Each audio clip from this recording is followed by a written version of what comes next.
Ayan, so para mahalo natin maigi, ganyan lang ang gagawin natin.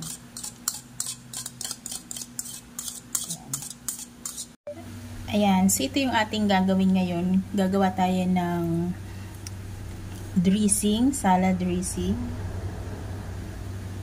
So meron tayo ditong pure honey.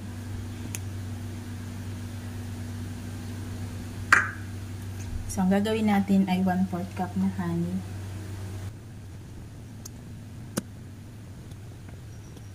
Yes, 1/4 cup na honey.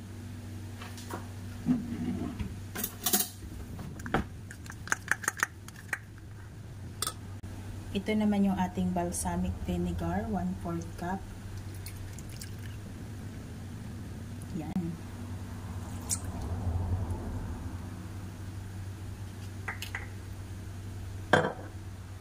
Tapos yung mustard natin ay 1 tablespoon.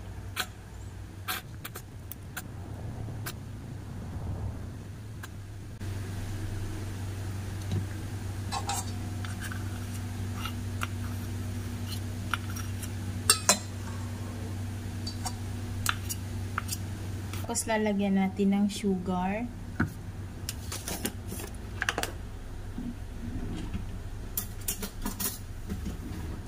Two to 3 tablespoon na sugar, pero lalagyan muna natin ng isa, dalawa muna, tapos mag-adjust na lang tayo mamaya. Ngayon naman lalagyan natin ng olive oil.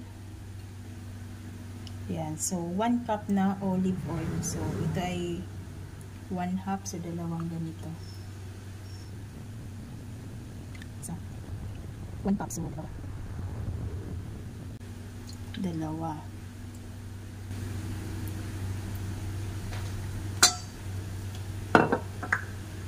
Tapos ngayon, halo-haloin na natin.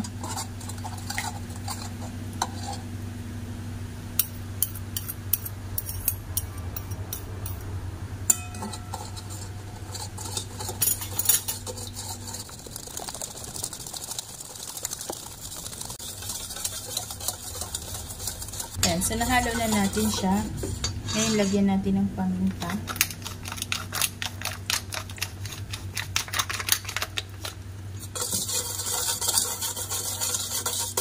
Tapos, konting asin. Kantsahin nyo lang ang asin. Ayan. Konting asin lang, tsaka konting paminta.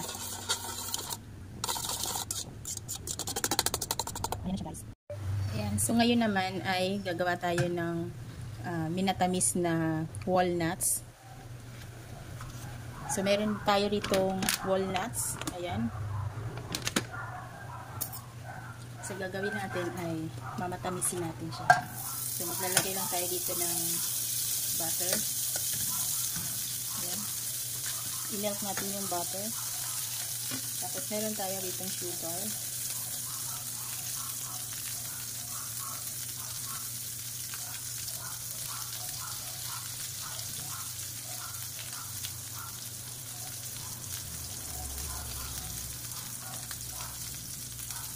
Itong sugar na to ay ito yung free ng kape. So, sayang naman. Magagamit naman natin. So, gamitin natin dito. Ayan. So, ang gagawin natin, halo-haloin lang natin siya. Ayan. So, bali nag-melt na. Ngayon, ilalagay na natin yung ating walnut. Tansyahin nyo na lang. Unti-unti lang natin ilagay. Mga ganyan lang. Para meron naman tayo sa sunod. Para sa next salad natin gagawin. Ayan. So ngayon, halo-haloin lang natin ito. Kailangan mahina lang yung apoy kasi masusunog yung ating sugar.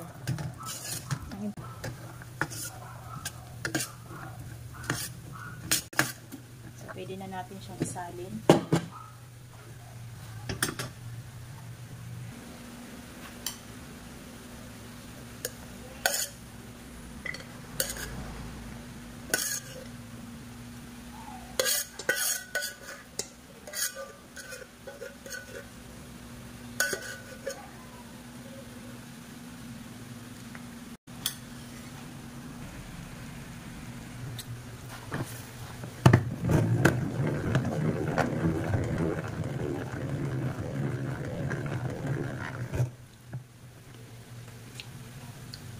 At ito naman meron tayo ritong lettuce at saka dahon ng arugula.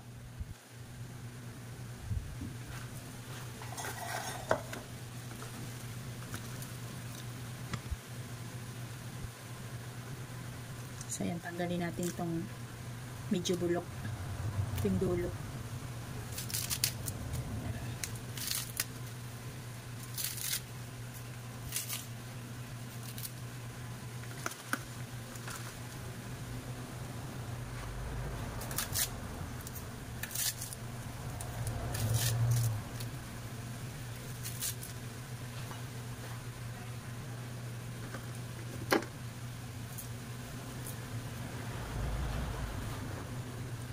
Tapos, ayan, meron tayo rito cheese. So, lalagyan natin ng cheese. Ganyan lang.